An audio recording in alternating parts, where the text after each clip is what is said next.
شوہر کے غائبانہ میں بیوی کی ذمہ داری ہے کہ وہ اپنی عزت کی بھی حفاظت کرے، شوہر کی مال کی بھی حفاظت کرے۔ اس کے پاس کوئی امانت کے طور پر کوئی چیز رکھی ہوئی ہے تو اس امانت میں خیانت نہ کرے، جیسا کہ بیٹا کی انہوں نے بڑی اچھی سے پرورش کی۔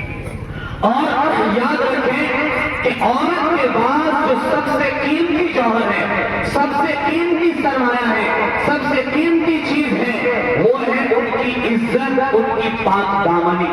عورت کے پاس سب سے قیمتی جوہر عزت ہے۔ دنیا کی ساری زیوریں ٹوٹ جائیں، اگر اس کو ختم کر دیا جائے تو واپس لایا جا سکتا ہے، اس ٹوٹے ہوئے زیور کو جوڑا جا سکتا ہے، ٹوٹے ہوئے شیشہ کو جوڑا جا سکتا ہے، لیکن عورت کی عزت ایک بار پامال ہو گئی تو خدا کی قسم قیامت تک واپس نہیں آ سکتی ہے۔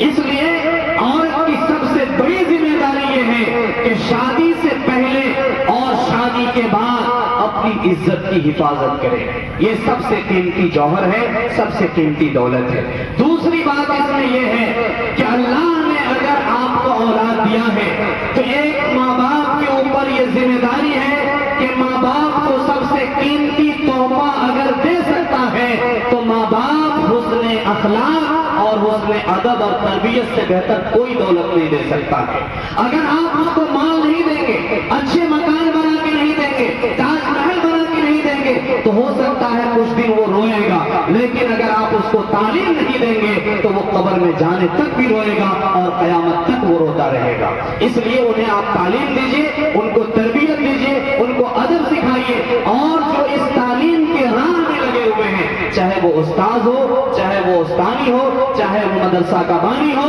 آپ سب سے زیادہ اپنے دل میں اگر جگہ رکھیے تو ان کے لیے جگہ رکھیے اور ان سے ملیے، ان سے کہیے میں اللہ کے واسطے آپ سے محبت کرتا ہوں، اللہ کے واسطے میں آپ سے محبت کرتا ہوں، اور اس سے خلوص سے پیش آئیے۔ خلوص کا مطلب یہ ہے کہ آپ اس ادارے کے لیے کیا کر سکتے ہیں، آپ اس محتمین کے لیے کیا کرتے ہیں، آپ اساتذہ کے لیے کیا کر سکتے ہیں۔ آپ کو موقع ملے تو آپ کبھی مدرسہ میں گھومنے کے لیے آئیے، کبھی اساتذہ کو دعوت کر دیجئے، کبھی بچے کو دعوت کر دیجئے، کبھی علماء سے آ کر کے ملیے، کبھی رسید کٹا لیجئے، کبھی پوچھئے کہ ان لوگوں کی تنخواہ مل رہی ہے کہ نہیں مل رہی ہے، کبھی پوچھئے کہ مدرسہ آپ کا کس انداز سے چل رہا ہے، اگر میری ضرورت ہے تو میری ضرورت کو آپ استعمال کر لیجئے، ہم آپ کے لیے 24 گھنٹہ لبیک کہنے کے لیے تیار ہیں۔ صرف 10 آدمی اس ٹائپ کا، اس نظریے کا اور اس خلوص سے اگر تیار ہو جائے تو یقین مانیے جس طرح سے گھر ایک گارجن سے چلتا ہے، 10 آدمی سے مدرسہ آسانی سے چل سکتا ہے،